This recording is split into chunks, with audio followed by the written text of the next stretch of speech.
बांग्लादेश ने पाकिस्तान ਨੂੰ test series ਵਿੱਚ ਵਾਈਟ ਵਾਸ਼ ਕਰ ਦਿੱਤਾ। ਟੈਸਟ ਸੀਰੀਜ਼ 2-0 ਨਾਲ ਆਪਣੇ ਨਾ ਕਰ ਲਈ।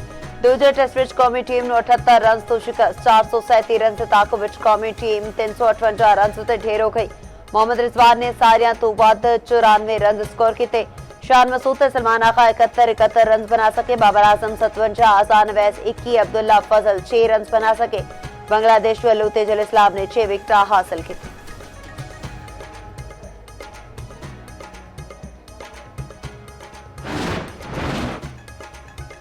कौमी कप्तान शान मसूद ने आख्या है बैटिंग ते बॉलिंग विच अच्छी परफॉर्मेंस नहीं दिखा सके। टेस्ट क्रिकेट विच गलतियां की गुंजाइश नहीं आती।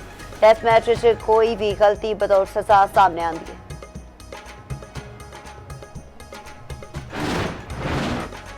अमरीका ईरान इस वेले मुज़ाकरात खसूसी अहमियत रखते हैं। लड़ाई नूं रोकना जरूरी है और कशीर की गैर दानिशमंदाना हो सकती है।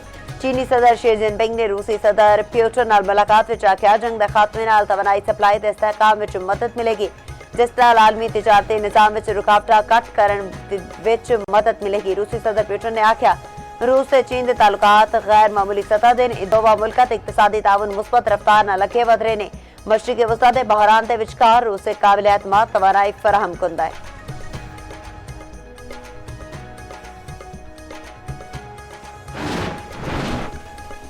ईरान डील चाहता है असी छेती जंग खत्म करने वाले हैं। असी इन्हां नूं जोरी हथियार हासिल करन तों रोकांगे। अमरीकी सदर ट्रंप दा वाशिंगटन विच तकरीब नाल खिताब ते मीडिया नाल गलबात। आख्या तेहरान दे कोल मुआहदे तक पहुंचने लई थोड़ा वेला बचा है। मुआहदा न होने की सूरत विच अमरीका दोबारा ईरान उत्ते हमला कर सकता है।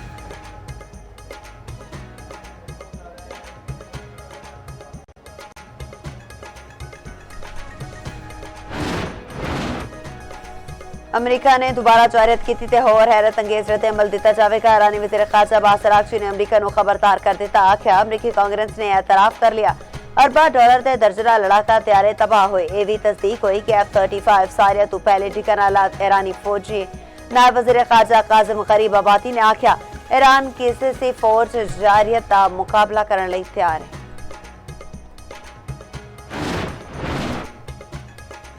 वज़ीर पंजाब मरियम नवाज ने अज़रबैजान के वज़ीर माइकल जबारूफ नाल मुलाकात। दो तरफा इक़्तिसादी ताउन सरमायाकारी ते रवाबित इदारा जाती शराकतदारी मजबूत बनाने ते तवज्जो मरकूज़।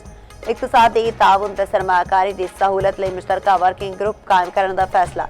सीनियर वज़ीर पंजाब मरियम औरंग से मुश्तरका वर्किंग ग्रुप की सरबराही करन गया।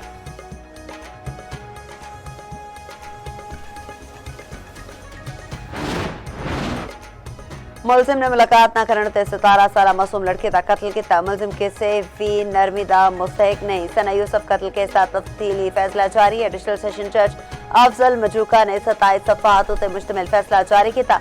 इस्लामाबाद के मकामी अदालत के फैसले के मुताबिक इस्तगासा दे 2 चश्मदीद गवाह की शक्ल में मुलजिम के खिलाफ भरपूर शवाहिद पेश किए। मुलजिम के फिंगरप्रिंट भी मकतूला के घर तो मिले।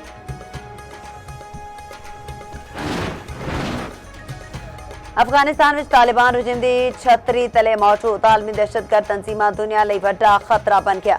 अक़वाम मुत्तहिदा ने अफगानिस्तान तो जोहरी दहशतगर्दी के संगीन ते मुमकिन खतरात तो दुनिया को खबरदार कर दिता। अक़वाम मुत्तहिदा के इंसदाद दहशतगर्दी मरकज के मुताबिक ताजिकिस्तान तो चोरी यूरेनियम डाइऑक्साइड की हामिल 133 गोलियां अलकायदा के हथ लग सकती ने। डायरेक्टर इंसदाद दहशतगर्दी मरकज अक़वाम मुत्तहिदा के मुताबिक जोहरी दहशतगर्दी का खतरा सारियां तो वध है।